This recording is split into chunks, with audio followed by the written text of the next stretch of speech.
Nós vamos começar agora a primeira aula de inglês jurídico e o primeiro tema é Common Law e Civil Law. Eu vou apresentar para vocês a diferença entre esses dois mais importantes sistemas de direito do mundo.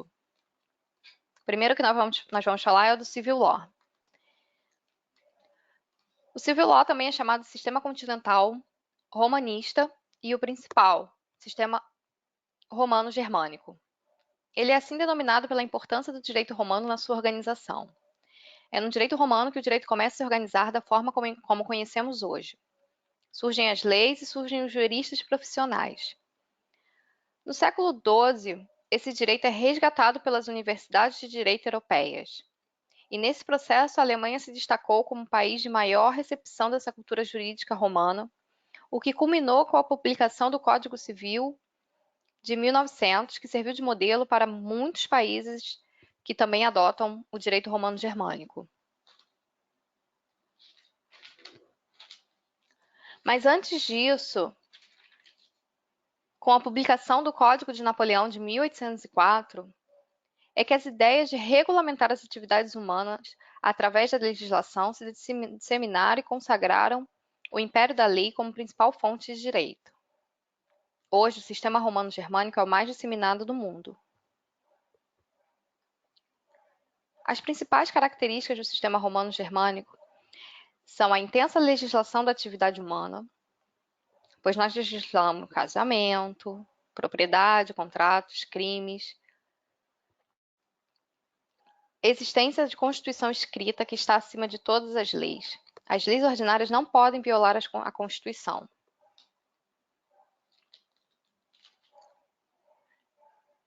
A legislação como fonte primária do direito. A jurisprudência, a analogia, usos e costumes, equidade e princípios gerais do direito são fontes secundárias.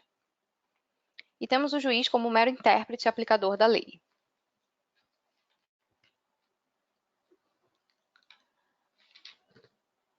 Há uma tendência para a hegemonia do sistema romano-germânico nos estados modernos. Mesmo nos países que adotam common law, há crescente legislação, são os statutes. Isso tem muito a ver com a globalização e o aumento do comércio internacional, porque o direito romano-germânico ele é muito importante na hora da resolução de litígios, visto que a maioria dos países adotam esse sistema. Mas ele tem o seu lado negativo, e um deles é a onerosidade. Ele é um sistema muito oneroso, porque no sistema romano-germânico, a magistratura ela é uma carreira, e é obrigatório isso. Os juízes são pessoas concursadas que passam por escolas de magistratura, e tudo isso resulta em gastos para o governo. Além disso, a própria Constituição prevê privilégios, regalias, e temos também juízes muito jovens, sem experiência. Além disso, as pessoas almejam como status social. E também é muito difícil exonerar um juiz, visto que ele é um funcionário público, não só o juiz, como também o Ministério Público, os promotores. E não existe isso no sistema do common law. Ele é menos burocrático, os juízes ficam no cargo enquanto eles estiverem prestando bons serviços, do contrário, eles são exonerados sem nenhum empecilho. Não há estabilidade, não é um cargo vitalício, não há promoções automáticas, os juízes costumam ser advogados conceituados em fim de carreira, então não há essa questão do status social, a pessoa já teve seu sucesso durante a vida como advogado e no final da carreira ela resolve prestar os serviços dela como juiz. Além de tudo, por exemplo, a Inglaterra, ele pode trabalhar só meio período e isso faz com que haja menos corrupção e também com que ele seja menos oneroso para o Estado. Agora a gente vai começar a falar do Common Law. Common Law é o direito baseado nas autoridades das decisões dos tribunais. Essas decisões, elas nos países que adotam Common Law, elas são relacionadas e publicadas periodicamente para orientar futuros julgamentos. O nome dessa publicação são os Law Reporters.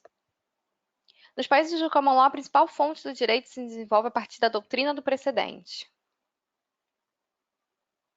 Há uma evolução. Os países do Common Law estão tendo cada vez mais uma legislação escrita, que são os statutes. No caso, no modelo britânico, são os atos do parlamento. Mas, ainda assim, a jurisprudência, o precedente, ele é a principal fonte do direito. Primeiro vem o precedente, primeiro vem a jurisprudência e depois as leis escritas. O sistema romano-germânico também está caminhando para se parecer um pouco mais com o common law. Na verdade, assim, os dois estão indo num ponto de maior encontro. Nenhum dos dois sistemas é rígido. O sistema romano-germânico tem cada vez mais usado a jurisprudência. Ela tem se tornado cada vez mais importante, mas ainda assim ela nunca está acima da lei. Para a gente e todos os países que adotam o sistema romano-germânico, a lei é a principal fonte de direito. Agora eu vou passar alguns dados sobre como surgiu o common law. Ele é o direito inglês, ele nasce na Inglaterra, no fim do Império Romano. Ele é o direito do Reino Inglês desde 1536, também é aplicado ao País de Gales. Não é o direito da Grã-Bretanha, porque na Grã-Bretanha também faz parte da Escócia e ela não adota esse mesmo direito. Ela tem o próprio ordenamento jurídico. O common law é a fonte primária do direito inglês. A sua origem é em 1606, com a conquista normanda da Inglaterra. Antes da conquista, havia uma justiça local com costumes locais. A unificação contribuiu para unificar esses costumes locais em um sistema único de lei comum a todos os homens. A administração da justiça foi centralizada nas mãos do rei. O common law se desenvolveu através das decisões dos juízes. Não está contido em leis, por isso é chamado de lei não escrita. O direito inglês prefere a jurisprudência como base para sentenças e move-se empiricamente de caso a caso, de realidade a outra. As normas estão em contínua melhora por uma série de processos decididos por vários juízes por um período de anos. Às vezes mudam rapidamente, outros casos podem levar séculos. O termo lei comum reflete o fato de que o direito administrado nas cortes do rei tornou-se a lei comum na Inglaterra e País de Gales, suplantando gradualmente o costume local, seja pela consolidação das regras costumeiras locais em regras de aplicação geral, como também pela erosão das próprias regras locais. E assim a lei se desenvolveu de um emaranhado de regras costumeiras locais para um sistema de leis comum aplicadas em todo o país.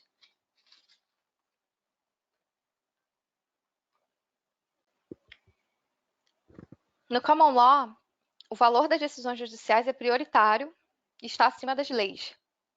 Os juízes não criam novo direito, eles aplicam o direito antigo. E essa é a doutrina do precedente.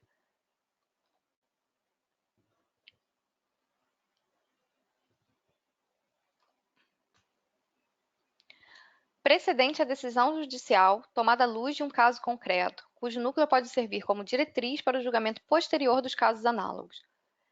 Ela nasce do julgamento de um único caso. Não há necessidade de redecisões reiteradas.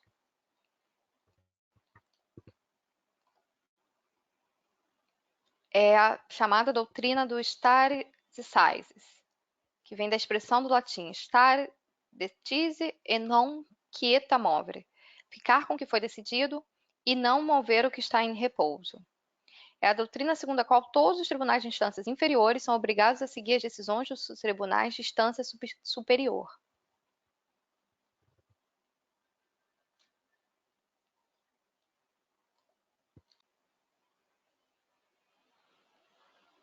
Essa doutrina se baseia na existência de hierarquia entre os tribunais. Um tribunal acha-se limitado pelas decisões tomadas pelos tribunais superiores e usualmente pelos tribunais do mesmo nível. Quando um juiz julga um processo, ele verificará uma situação similar foi submetida a um tribunal anteriormente. Ele não só consulta as decisões anteriores para orientação, ele está obrigado a aplicar a regra contida nessas decisões. As decisões tomadas pelos tribunais inferiores podem ser reformadas pelos tribunais superiores, e em certos casos pelo próprio tribunal.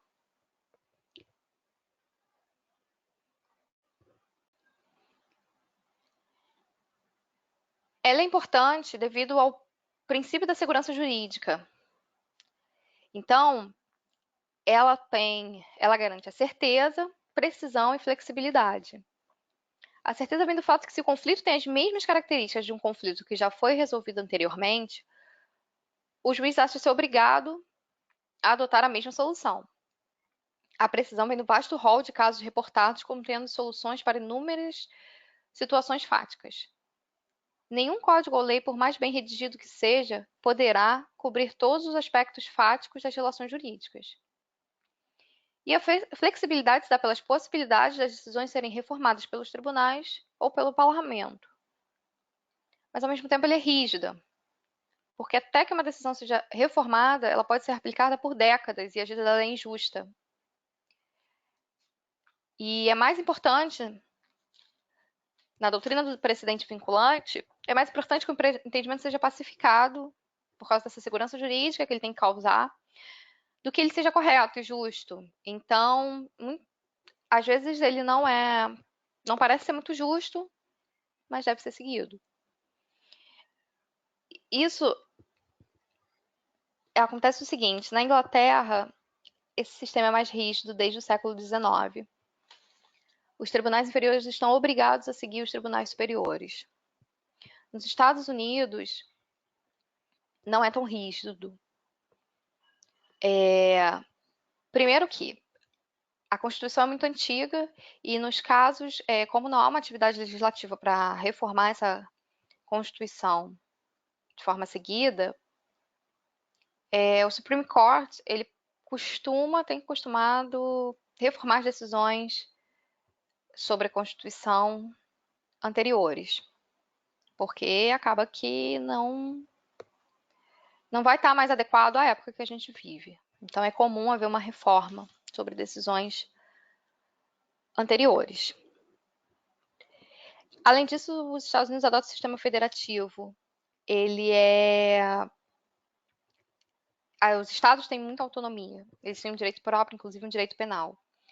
Então, essa precedente vinculante, ele muitas vezes tem que ter cuidado para ele não ir de encontro a uma norma estadual. Então, para manter essa harmonia. Então, ele não é tão rígido como é na Inglaterra. Aqui no Brasil, essa doutrina, ela inspira a súmula vinculante, mas não é totalmente seguida. A súmula vinculante ela só surgiu na década de 90, depois da Constituição de 88.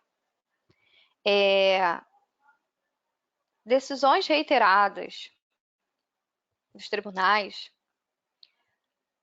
podem se tornar uma súmula. É apresentada uma petição ou o próprio STF de ofício. Ele discute sobre a criação de uma súmula a respeito de uma matéria que reiteradamente tem sido decidida da mesma forma. A partir da publicação da súmula, que ocorre após um processo, né, dessa apresentação da petição, um prazo para as partes interessadas se manifestarem, e aí o STF decide, né, uma turma decide se vai tornar aquilo uma súmula ou não. Se ela se torna súmula, ela é vinculante, ou então ela é obrigatória. Nenhuma decisão mais pode ser contrária ao que está na súmula. Essa diferença é bem clara, né? A doutrina do precedente vinculante nos Estados Unidos, o stare decisis, ele basta uma decisão. Aí, a partir daí, ela já se torna vinculante. No Brasil, não. A súmula vinculante, ela vem em cima de decisões reiteradas.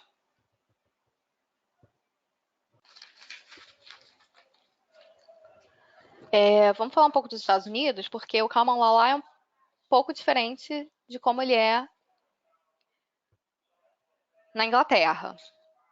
Os Estados Unidos foi uma colônia inglesa até 1776 e, por influência, ele adota o common law. Só que com aspectos próprios. Um desses é a Constituição escrita. Acontece que os Estados Unidos é um país muito grande e além do sistema federativo. Então, é diferente adotar um sistema que funciona numa ilha e um sistema num país com uma dimensão continental, feito dos Estados Unidos. A principal distinção é que existe esse federalismo, então um direito federal é um direito dos estados. Mas existe uma unidade no common law, não existe um common law para cada estado. Cada estado tem mas cada estado tem uma autonomia. A Constituição dos Estados Unidos, ela é a primeira que existiu no mundo e inspirou várias outras, inclusive nos países que adotam o sistema romano-germânico. A Inglaterra não tem uma Constituição escrita. Ela tem costumes e jurisprudências que servem como uma lei constitucional, como uma base constitucional que está acima de tudo. Mas ela não tem uma Constituição escrita. E nos Estados Unidos a Constituição é extremamente respeitada e seguida. Os estados também têm a própria Constituição. Mas o direito norte-americano também é um direito de precedentes judiciais. E cada estado tem a sua própria estrutura judiciária. Mas como nós falamos, o precedente nos Estados Unidos, ele é menos rígido. Até porque anualmente são publicados precedentes, não há uma seleção criteriosa, então seria uma ilusão, é impossível que os juízes realmente tenham como seguir qualquer decisão num caso similar que já tenha acontecido, eles não têm como saber nem todas as decisões que existem, embora todas estejam disponíveis. Mas é uma ilusão achar que realmente é algo tão rígido. A distribuição da justiça nos Estados Unidos é descentralizada, o que não ocorre na Inglaterra.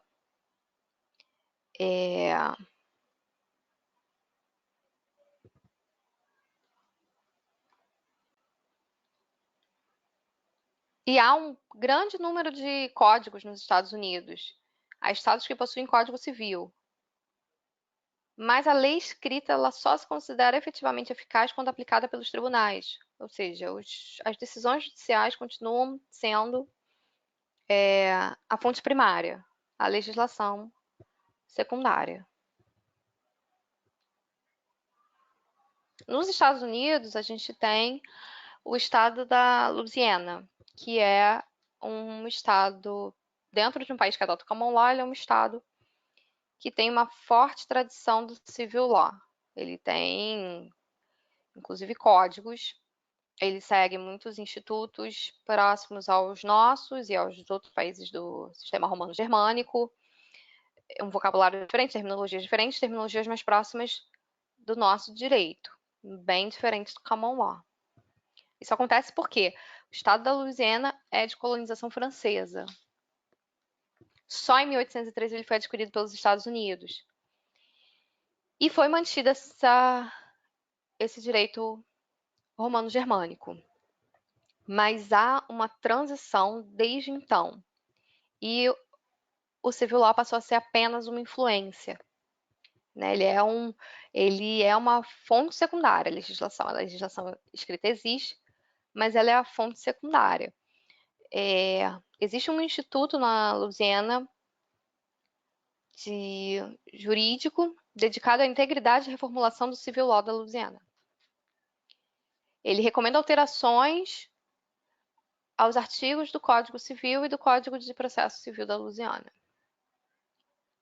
Mas esse instituto ele só propõe, mas tem que passar pelo legislativo para que haja essas mudanças.